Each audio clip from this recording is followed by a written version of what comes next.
महाभारत एक भारतीय महाकाव्य है जिसके बारे में हर किसी को कहानी या फिर किसी टीवी सीरियल के रूप में पता है।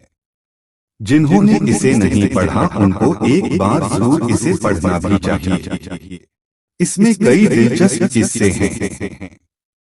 ऐसा ही एक किस्सा जुड़ा है पांडवों की पत्नी द्रौपदी से। उन्होंने एक प्रण के चलते पूरे 13 साल तक बाल नहीं बांधे थे। ऐसा क्यों किया था द्रौपदी ने और इसके पीछे की क्या स्टोरी है, चलिए जानते हैं।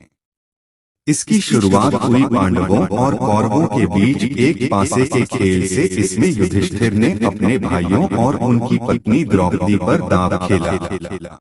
पांडवों ने में सब कुछ खो दिया जो उनके कब्जे में था। इसका मतलब ये था कि पांडव अब कौरवों के गुलाम थे। कौरवों की जीत के साथ दुर्योधन ने दुशासन को द्रौपदी को दरबार में घसीटने का आदेश दिया। दुशासन के ऐसा करने पर द्रौपदी ने विरोध किया।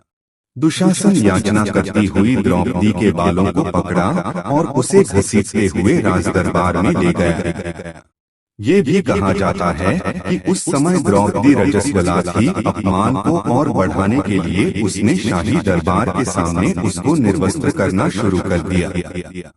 हालांकि पांडवों और परिवार के अन्य लोगों की निष्क्रियता पर आज कई लोग सवाल उठाते हैं, मगर कहानी ये कहती है कि वे सभी हार से बंधे हुए थे, असहाय थे और शर्म से अपना सिर झुकाए खड़े थे। द्रौपदी ने अपने 5 पतियों और परिवार के बुजुर्गों की ओर देखा जो केवल दर्शक बनकर रह गए थे।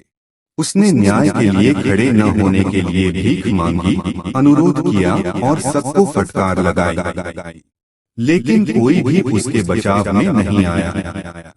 जब उसकी चीख बहरे कानों पर नहीं पड़ी तो उसने भगवान कृष्ण से प्रार्थना की। दुशासन ने उसकी साड़ी को जितना खींचा वो उतनी ही खींचती चली गई। उसे उसका अंत कभी नहीं मिला। द्रौपदी को निर्वस्त्र करने में असफल रहने पर दुर्योधन ने उसकी बाईं जांघ थपथ पाई और उसे अपनी गोद में बैठने का आदेश दिया। इससे द्रौपदी क्रोधित हो गई और उसने दुर्योधन को टूटी जांघ के साथ मरने का श्राप दिया। इस अपमान से क्रोधित होकर उसने अपने बालों को तब तक नहीं बांधने की कसम खाई जब तक कि वो अपने बालों को अपने साथ दुर्व्यवहार करने वालों के खून से नहीं धोती। इन अनैतिक कार्यों को देखकर पांडव भीम अपने क्रोध को और अधिक नहीं रोक सके। वो खड़ा हुआ और द्रौपदी के अपमान का बदला लेने के लिए कौरवों पर टूट पड़ा।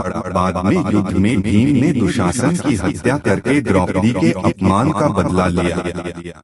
गौर करें कि भीम ने उस वक्त दुर्योधन के जांघ पर प्रहार किया था। इससे हमें सीख मिलती है कि हमें किसी की सन की इच्छाओं को पूरा करने से पहले उसके कारण होने वाले सभी परिणामों के बारे में सोच लेना चाहिए।